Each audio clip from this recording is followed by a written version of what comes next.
Graça e paz, meus amados irmãos, mais uma vez reunidos, agora para a nossa mensagem diária. Louvamos ao Senhor, porque Ele tem nos concedido, nesses momentos tão difíceis, a tecnologia e podemos nos achegar até os irmãos com a palavra de ânimo, vigor, coragem e esperança da parte do nosso Deus. Meus amados irmãos, nós vamos dar continuidade na carta do apóstolo Paulo aos Gálatas, e para hoje nós vamos meditar em Gálatas, capítulo 4, dos versos 8 ao verso de número 10. Mas antes vamos ter uma breve oração, rogando ao Senhor por iluminação, entendimento da sua palavra. Vamos orar. Pai, muito obrigado, Senhor, mais uma vez, por esta oportunidade, por este momento, e nós bendizemos o teu nome, Senhor, porque o Senhor tem cuidado de nós, provido as nossas necessidades, e também, ó Deus, nos falado através da tua palavra. Ó Deus, esteja abençoando, iluminando, confortando cada família, cada irmão. É assim que nós oramos ao Senhor. Em nome de Cristo, nós já agradecemos. Amém.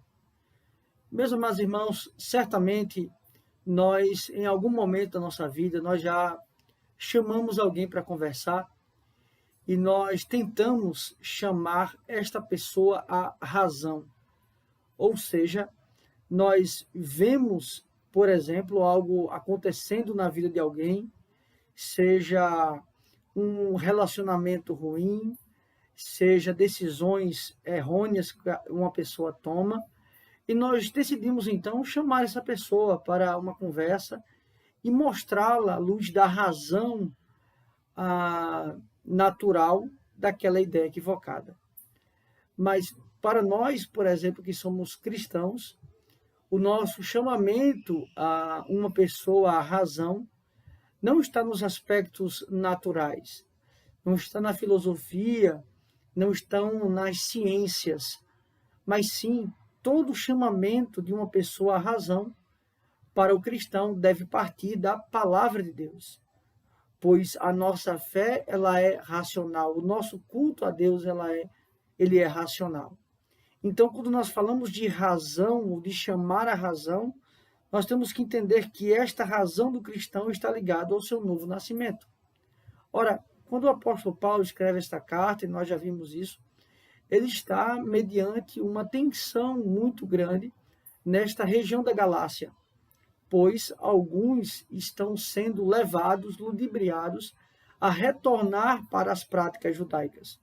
Após o apóstolo Paulo ter tratado acerca da lei como um aio, ou seja, como aquele que ensina, como aquele que educa, e na verdade a sua finalidade sendo a Cristo, e depois falando desta filiação através da obra de Cristo, ele vai novamente admoestar os irmãos para o não retorno da prática judaica e mostrar a transitoriedade ou o quanto isso, na verdade, não tem finalidade em si mesmo. Então, a partir do verso 8 até o verso 10, assim vai nos dizer o texto. Outrora, porém, não conhecendo a Deus, servireis a deuses que, por natureza, não o são. Ele tenta chamar esses irmãos à razão, primeiramente levando esses irmãos a uma reflexão de como era a sua vida espiritual, no qual eles adoravam a deuses que, na verdade, não são deuses, ou seja, falsos mestres e falsos deuses. Então, o seu argumento de chamá-los à razão, primeiramente, é voltando a que eles refletissem sobre a sua antiga vida, na verdade, a sua antiga adoração. Ele continua no verso 9 e vai assim dizer: mas agora que conheceis a Deus, ou antes sendo conhecidos por Deus, como estáis voltando outra vez aos rudimentos fracos e pobres, aos quais de novo quereis ainda escravizar-vos.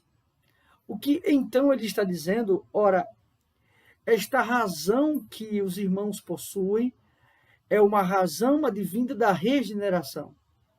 Porque conhecer a Deus significa que Deus se revelou a estes e estes agora conhecem a Deus. E conhecer a Deus significa ter a plena consciência ou a consciência do ser de Deus e de seus atributos. Também conhecer a Deus envolve a fé na esperança das promessas de Deus. Ora, então como podem esses irmãos terem conhecido a Deus, seu ser, sua obra, sua promessa, e agora voltarem àquilo que era apenas sombras? Veja, aqui ele não está dizendo que nunca a lei cerimonial não teve nenhum valor, mas ele está dizendo que voltar a isto, que por si só não tem valor, isso na verdade prova que estes irmãos nunca conheceram a Deus. E é este o argumento dele, porque novamente ele vai dizer que ficar nesse sentido da lei cerimonial é ser escravo, ou seja, mas escravo da lei no sentido da condenação, pois a lei por si só não liberta ninguém. É necessário o mediador, aquele que cumpriu a lei. No verso 10, por fim, ele vai dizer: guardais dias e meses e tempos e anos. E ele vai dizer: receio de vós, tenha eu trabalhado em vão para convosco. Ou seja, o que ele está dizendo? Essa ideia de guardar, de zelar.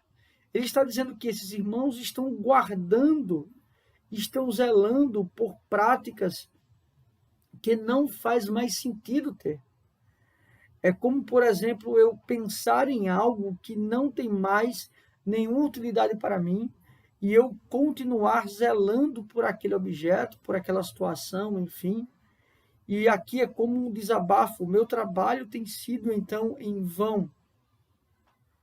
Perceba que aqui esse trabalho de pregar o evangelho não é isso que ele está dizendo. Mas é muitas vezes a concepção da preocupação para com os irmãos. O desejo que o apóstolo tinha em ver mudança de mente naqueles irmãos e que eles não caíssem nessas práticas, voltassem a essas práticas judaicas. Meus amados irmãos, é assim que o Evangelho faz conosco. Ele nos chama à razão, mas não uma razão que este mundo pode explicar, ou não uma razão entendível aos olhos da ciência, da filosofia, enfim, mas é uma razão advinda da obra regeneradora do próprio mediador Jesus Cristo, através do Espírito Santo de Deus. Portanto, quando tivermos em momentos difíceis, em estarmos fraquejando na fé, voltemos à razão. E voltar à razão significa voltemos-nos ao verdadeiro Evangelho. Voltemos-nos sempre à palavra de Deus, porque ela é lâmpada para os nossos pés e luz para os nossos caminhos. Que Deus assim os abençoe. Vamos orar ao Senhor mais uma vez, encerrando esse momento. Pai, muito obrigado. Obrigado porque o Senhor se revela a nós, Senhor. Se não fosse, ó Deus, a tua vontade decretiva, a tua vontade de desejo em nos ter como teu povo, o que seria de nós, ó Pai? Obrigado pelo teu Filho, obrigado pelo sacrifício vicário de Cristo. Louvamos e bendizemos o teu nome. É assim que nós oramos, em nome de Jesus. Amém. Que Deus assim os abençoe, meus amados irmãos.